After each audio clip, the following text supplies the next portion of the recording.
दोस्तों, क्या आपके भी बाल झड़ रहे हैं या बोन्स आपकी दिक्कत कर रही हैं? ऐसी कई प्रॉब्लम्स हैं जिनसे आप परेशान होते रहते हैं।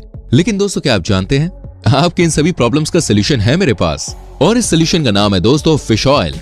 अगर आप में से कुछ मेरे भाई बंधु बॉडी बिल्डर हैं या बनने की सोच रहे हैं तो वो जानते होंगे कि फिश ऑयल कितने काम की चीज है।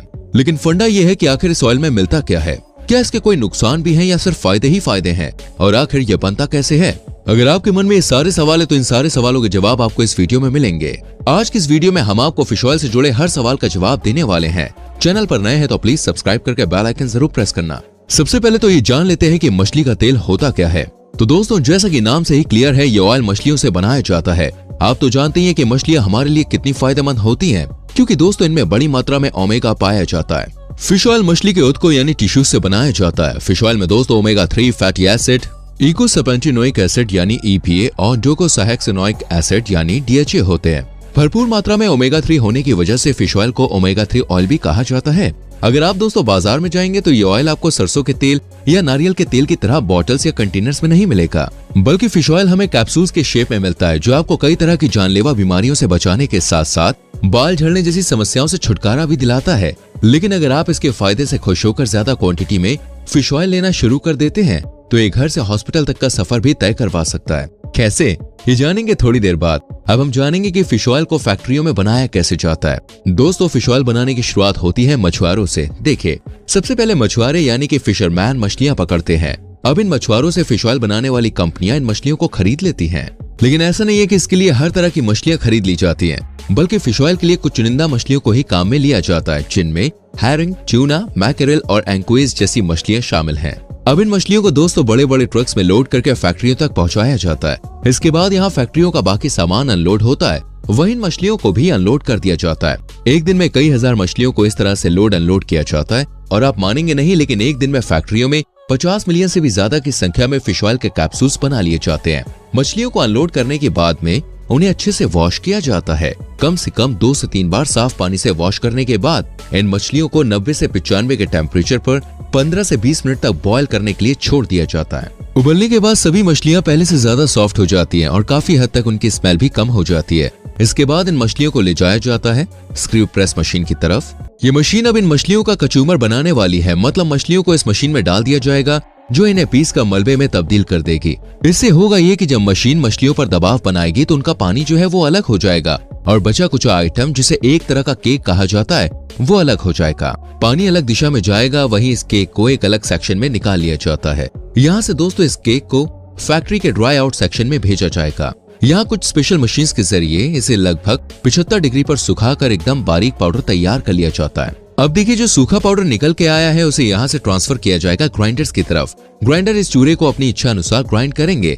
इतनी गर्मी में गुजरने के बाद ये चूरा दोस्तों हद से ज्यादा गर्म हो जाता है, इसलिए दोस्तों यहाँ इसे कुछ समय के लिए ठंडा होने के लिए छोड़ दिया जाता है, ताकि ऐसा ना हो कि आग उगलने लग जाए। खैर, कुछ देर के बाद ये उस कंडीशन में आ जाता है कि अब इसे आगे की प्रोसेसिंग के लिए काम में लिया जा सकता है। इसलिए ठंडा करने के बाद इस पाउडर को भेजा जाता है सेग्रीगेशन सेक्शन में।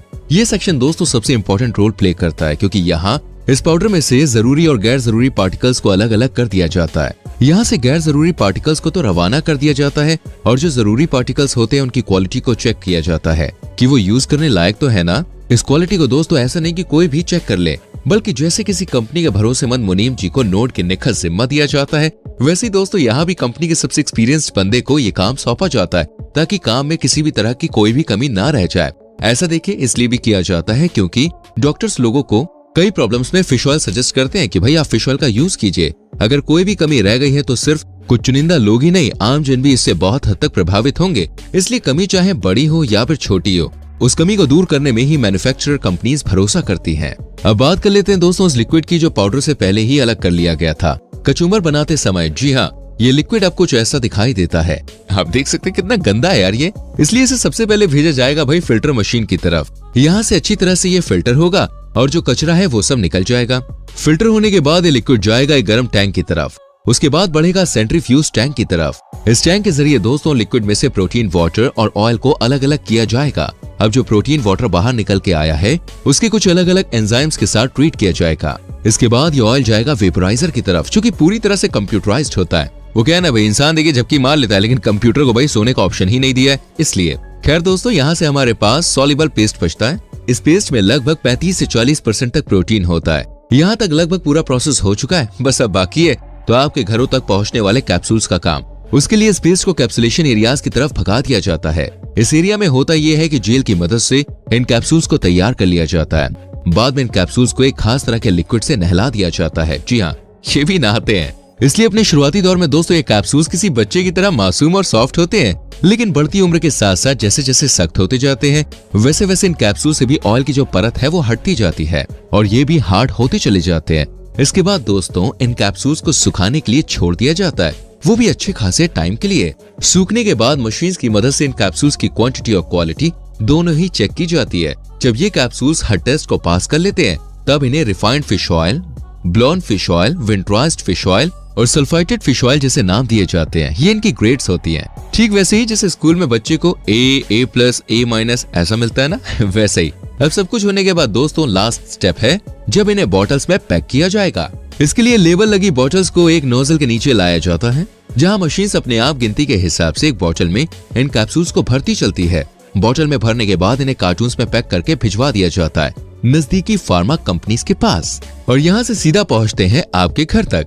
ये तो हो गया फिश ऑयल का मेकिंग प्रोसेस। चलिए अब ये भी जान लेते हैं कि आपके घर का दरवाजा खटखटाने के बाद ये आपको क्या क्या फायदा पहुंचाएंगे। Number 1, heart problems. दोस्तों फिश ऑयल आपको दिल के संबंधित रोगों जैसे कार्डियक अरेस्ट यानी दिल का दौरा जैसी प्रॉब्लम से छुटकारा दिला सकता है। ऐसा इसलिए क्योंकि फिश ऑयल ट्राइग्लिसराइड यानी लिपिड फैट को कम करता है। इससे दिल से जुड़ी बीमारियों का जो खतरा है वो कम होता है। Number 2, bones. अगर आपको भी घुटनों में दर्द रहता है, हड्डियां चरमर करती हैं, तो फिश ऑयल आपके लिए रामबाण साबित हो सकता है। फिश ऑयल ऑस्टियोपोरोसिस नाम की हड्डियों से जुड़ी बीमारी को ठीक करता है। ऐसा इसलिए क्योंकि फिश ऑयल में ओमेगा 3 बोले तो फैटी एसिड मौजूद होता है, जो हड्डियों और उनके आसपास के टिश्यूज में मौजूद खनिजों की मात्रा को कम करता है। इससे हड्डियां मजबूत होती हैं। फिश ऑयल आपको दोस्तों गठिया के दर्द से भी छुट्टी दिला सकता है। Number 3, diabetes. इंसुलिन के इंजेक्शन ले लेकर बॉस जान निकल रही है तो देखो टेंशन की कोई बात नहीं है, क्योंकि ये है फिश ऑयल। मर्ज चाहे जैसा भी हो, हर मर्ज की दवा है। Fish oil supplement insulin sensitivity को बढ़ाकर टाइप 2 डायबिटीज से परेशान लोगों के लिए बहुत फायदेमंद है। देखिए ऐसा हम नहीं बल्कि आपके डॉक्टर्स ही कहते हैं। हाँ देखिए वो बात अलग है कि अभी थोड़ी रिसर्च बाकी है, फिर पक्का कह दिया जाएगा। इसके अलावा ये आपके इम्यून सिस्टम, डाइजेस्टिव सिस्टम, झड़ते बालों को रोकने और आंखों के लिए बहुत फायदेमंद होता है। अगर आप डिप्रेशन या एंजाइटी के शिकार हैं तब भी आपको दोस्तों फिश ऑयल काम में लेना चाहिए। अब इतने सारे फायदे जानकर कुछ लोग तो भाई ये सोचेंगे यार रोजाना कम से कम 4 कैप्सूल तो खा ही जाऊंगा। तो भाई साहब अगर आपके दिमागी घोड़े भी ऐसा कह रहे हैं ना तो उन्हें जरा आराम दीजिए। जी हाँ, और मेरी बात सुनिए। देखिए वैसे तो डॉक्टर्स जिम कर रहे लोगों के अलावा एथलीट्स और आम लोगों को भी फिश ऑयल के कैप्सूल्स खाने की सलाह देते हैं, लेकिन एक निश्चित क्वांटिटी में। वो उन्हीं पे डिपेंड करता है अकॉर्डिंग टू योर बॉडी। हमारी मेहनत अगर आपको पसंद आई है तो फटाफट से यार वीडियो को लाइक करो, शेयर करो, ताकि बाकी लोग भी फिश ऑयल से जुड़े फायदों के बारे में जान सकें। आने वाली वीडियोस को देखने के लिए चैनल को सब्सक्राइब करके बेल आइकन प्रेस करें, जिससे आपसे आने वाली वीडियोस मिस ना हो। हम मिलेंगे आपसे अगली वीडियो में। अपना बहुत ख्याल रखें। Bye bye, take care.